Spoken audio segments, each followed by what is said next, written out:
नमस्कार छात्रा हम अस्मि राजकुमार आर्य भवताम ऑनलाइन संस्कृत टीचर।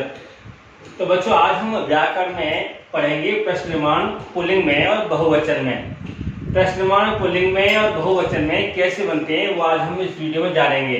तो सबसे पहले हम जान लेते हैं विभक्ति। विभक्ति है यहाँ प्रथमा, द्वितीया, तृतीया, चतुर्थी, पंचमी, षष्ठी और सप्तमी। ये 7 विभक्ति जैसे पहले प्रश्न निर्माण में आई थी उसी तरह की विभक्ति यहाँ है। और बहुवचन में जो रूप बनते हैं वो है यहाँ के, कान, केई, केभ्यः, केभ्यः, केशाम और केशु। ये 7 विभक्तियों में किन शब्द के बहुवचन में रूप बनते हैं। अब इनके एक बार अर्थ देख लेते हैं। अर्थ देखेंगे तो हमें जब इसके उदाहरण हम देंगे तो उन उदाहरणों से आप समझ पाओगे कि किस तरह से इनके उदाहरणों में प्रयोग करके अर्थ निकलते हैं। तो यहाँ के है, के का मतलब कौन सब। पहले हमने बताया था कौन एक के लिए, और फिर द्विवचन बताया था कौन दो। तो यहाँ आएगा बहुवचन में कौन सब। ऐसे यहाँ कान है, कान का किन सब को। तो वहां था पहले में एक वचन में किसको, फिर किन दोनों को। अब यहाँ आया है किन सब को। अब यहाँ कई ये बहुवचन में है। एक वचन में था तृतीया के में किसके द्वारा और किन दोनों के द्वारा। अब आया है किन सब के द्वारा और किन सब से या किन सब ने। तो यहाँ अर्थ फिर बदलेगा। ऐसे ही चतुर्थी विभक्ति में है यहाँ, वहां था कस्मै तो वहां किसके लिए, और द्विवचन में था किन दोनों के लिए। अब यहाँ किन सब के लिए तो प्रयोग यहाँ किया है। उसके बाद फिर के पंचमी बनता है। यहाँ पंचमी में वहां था किससे और फिर किन दोनों से, और यहाँ है किन सब से। तो किन सब से दूर होने के अर्थ में है। जब कोई चीज किसी से दूर होती है तब हम जो है कि भय का प्रयोग करते हैं या कस्मात का प्रयोग करते हैं या काभ्याम का प्रयोग करते हैं। वो देख लेते हैं ये क्या है, द्विवचन में या बहुवचन में है। ऐसे ही यहाँ केशाम है।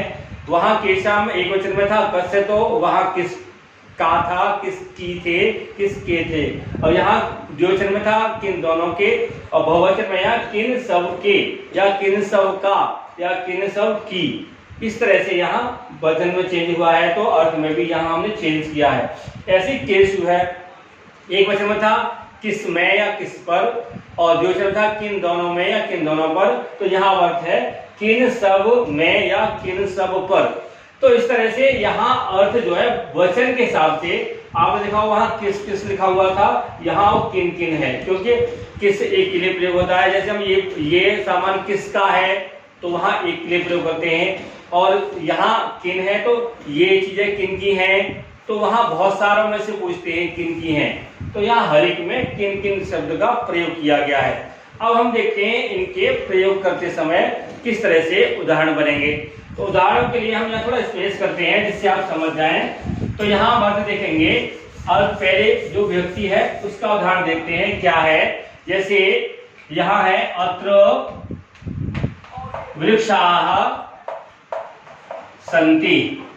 उदाहरण ये है अत्र वृक्षाः सन्ति, इस तरह से है। तो और प्रश्न बनाने के लिए हमें एक शब्द को जो प्रथमा विभक्ति वाला है उसको रेखांकित करना होगा, अर्थात अंडरलाइन करना होगा। तो यहाँ वृक्षाः जो है हम इसको अंडरलाइन करते हैं। तो ये बन जाएगा इस तरह से अत्र वृक्षाः सन्ति, और इसका प्रश्न का निर्माण करेंगे सेंटेंस का। तो यहाँ बनेगा अत्र के संति, इस तरह से ये इसका उदाहरण बन जाएगा संति।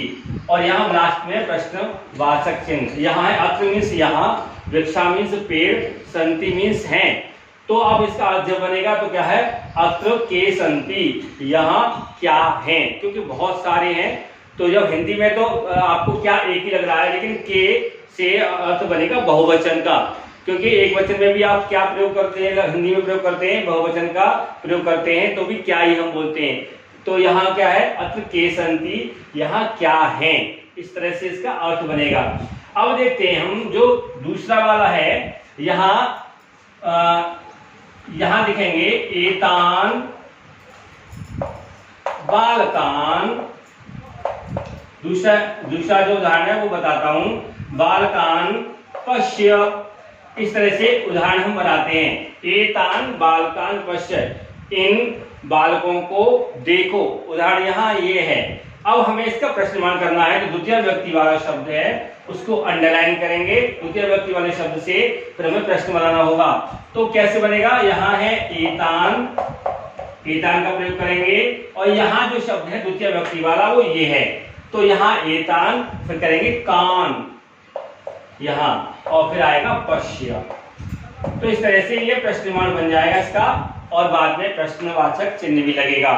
तो इस तरह से यहाँ द्वितीय विभक्ति वाला जो प्रश्न निर्माण है वो भी यहाँ कंप्लीट होता है। अब हम देखते हैं तृतीय विभक्ति वाला प्रश्न निर्माण कैसे बनता है। जब वाक्य हम बनाते हैं, तो यहाँ है, मैं आपको वाक्य बनाऊंगा तो उसमें उदाहरण से आपको समझाऊंगा। तो यहाँ है, हम उदाहरण देते हैं, यहाँ छात्राः, इस तरह से छात्राः पुस्तकैः, पुस्तकैः इस तरह से बना है। यहाँ पठन्ति, छात्राः पुस्तकैः पठन्ति, यहाँ ये है, छात्र जो होते हैं वो पुस्तकों के द्वारा पढ़ते हैं। इस तरह से यहाँ उदाहरण है।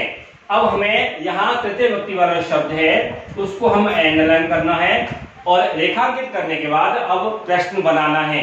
तो यहाँ बनेगा, इसको हमें जैसा है वैसा ही लिखना है, छात्राः, इस तरह से यहाँ बनेगा ये, और कई पुस्तकें की जगह पर हमें कई शब्द का प्रयोग करना है, तो यहाँ जाएगा कई, इस तरह से ये प्रयोग करेंगे। और पठन्ति, यहाँ जैसा है यहाँ वो ही प्रयोग किया जाएगा। तो यहाँ छात्राः कई पठन्ति, और बाद में प्रश्नवाचक चिन्ह भी लगाना है। तो यहाँ का छात्राः पुस्तकैः पठन्ति, तो छात्र पुस्तकों के द्वारा पढ़ते हैं, यहाँ है छात्राः कई पठन्ति, छात्र जो है किसके द्वारा पढ़ते हैं, किनके द्वारा पढ़ते हैं, बहुवचन में है। तो इस तरह से यहाँ तृतीय विभक्ति वाला जो उदाहरण है वो भी कंप्लीट होता है। अब हम देखते हैं यहाँ चतुर्थी विभक्ति वाला उदाहरण कैसे बनेगा। चतुर्थी विभक्ति में हम फिर प्रयोग करेंगे वाक्य को, क्योंकि वाक्य के द्वारा जो चीज आप समझते हैं वो सबसे अच्छा तरीका होता है। तो यहाँ हम प्रयोग करते हैं छात्राः, इस तरह से प्रयोग करेंगे, छात्राः पुस्तकेभ्यः, पुस्तकेभ्यः रोदनं, रोदनं कुर्वन्ति, इस तरह से यहाँ प्रयोग किया गया है। तो छात्राः पुस्तकेभ्यः रोदनं कुर्वन्ति, बच्चे जो है वो पुस्तकों के लिए रोदन कर रहे हैं, परेशान हो रहे हैं, वाक्य ये है। अब यहाँ हम प्रश्न निर्माण करना है, तो इस तरह से यहाँ इस वाक्य को, इस वाले शब्द को हम अंडरलाइन करेंगे, रेखांकित करेंगे। फिर बनेगा वाक्य कैसे प्रश्न निर्माण करते समय, यहाँ छात्रा में कोई अंतर नहीं है, छात्रा जैसा है वैसा ही प्रयोग करेंगे हम, और पुस्तकेभ्यः की जगह पर यहाँ आएगा केभ्यः, केभ्यः प्रयोग करेंगे यहाँ, और फिर आएगा वही जो है लिखा हुआ, रोदनम जैसा है वैसा ही हम लिखेंगे यहाँ, और कुर्वन्ति जैसा है वैसा ही लिखेंगे। तो यहाँ कुर्वन्ति में कोई अंतर नहीं आएगा। यहाँ इस तरह से ये प्रश्नवाचक जो चिन्ह है हम उसको भी लास्ट में लगाएंगे, तब जो है वाक्य सही माना जाएगा। ये चतुर्थी विभक्ति वाला हो गया। अब पंचमी विभक्ति वाला देखते हैं। पंचमी विभक्ति वाले में उदाहरण दे करके आपको मैं समझाता हूं।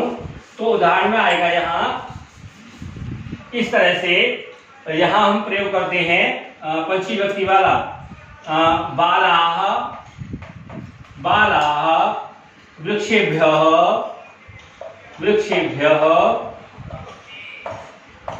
फलानि, फलानि आनयन्ति, आनयन्ति, इस तरह से यहाँ ये वाक्य है। और उसके बाद बालामी से बच्चे जो हैं पेड़ों से फलों को लाते हैं।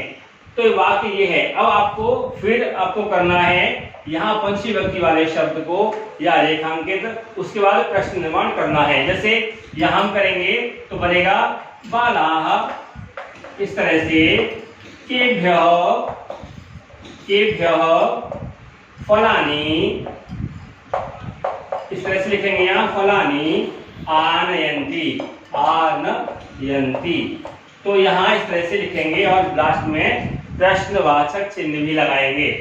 तो इस तरह से यहाँ इस वाले वाक्य का प्रश्न निर्माण हो जाएगा। यहाँ बालक पेड़ों से फल लाते हैं, यहाँ बालक किस स्किन से फल लाते हैं। तो इस वाक्य का हमने प्रश्न का निर्माण किया। अब देखते हैं आगे जो षष्ठी विभक्ति वाला शब्द है उसका कैसे हम वाक्य बना करके प्रश्न निर्माण करते हैं। जैसे एषः हम प्रयोग करेंगे, एषः वृक्षाणाम यहाँ समूहः अस्ति, यहाँ है ये, यहाँ है एषः मीन्स यह, वृक्षाणाम वृक्षों का समूह है या ग्रुप है।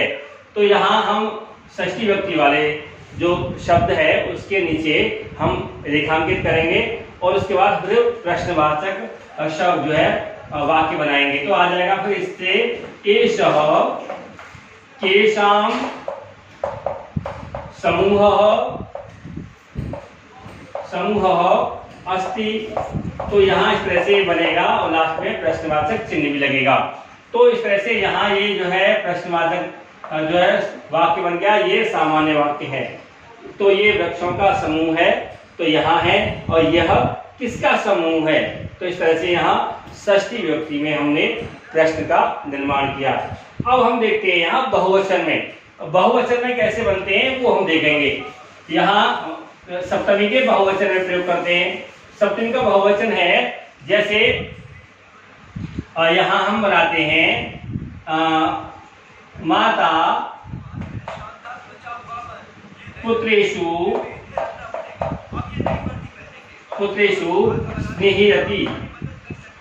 स्नेहयति, इस तरह से हम बनाते हैं। यहाँ सामान्य वाक्य है, माता जो है पुत्रेषु मीन्स पुत्रों पर, स्नेहयति यहाँ स्नेह करती है, प्यार करती है, पुत्रों से प्यार करती है। तो अब यहाँ हम इसका प्रश्न का निर्माण करेंगे। तो सप्तमी विभक्ति वाला शब्द है उसको अंडरलाइन करेंगे, पुत्रेषु को। उसके बाद वाक्य बनाएंगे तो बनेगा इस तरह से, माता केषु स्नेहयति। स्नेहयति का प्रयोग भी कर सकते हैं हम, और स्नेहम करोति का प्रयोग भी कर सकते हैं। तो यहाँ स्नेहयति का प्रयोग करेंगे स्नेह करने के लिए, तो स्नेहयति लास्ट में प्रश्नवाचक चिन्ह भी लगाएंगे। तो इस तरह से यहाँ हमने 7 विभक्तियों में प्रश्न निर्माण को समझा है और जाना है कि किस तरह से इनके प्रश्न निर्माण बनते हैं। अब हम देखते हैं, ये तो अपने पुल्लिंग में प्रश्न निर्माण तीनों वचनों में उदाहरण दे करके समझा। अब देखते हैं कुछ प्रश्न निर्माण हम, वो है नपुंसकलिंग का। नपुंसकलिंग का उदाहरण जो है और हम प्रश्न निर्माण हम समझेंगे आगे वाले वीडियो में। तो क्लास इसी के साथ ये वाला जो है आपका पूरा होता है प्रश्न निर्माण पुल्लिंग का, और जो नपुंसकलिंग का प्रश्न निर्माण है हम आगे वाले वीडियो में शेयर करेंगे। धन्यवाद।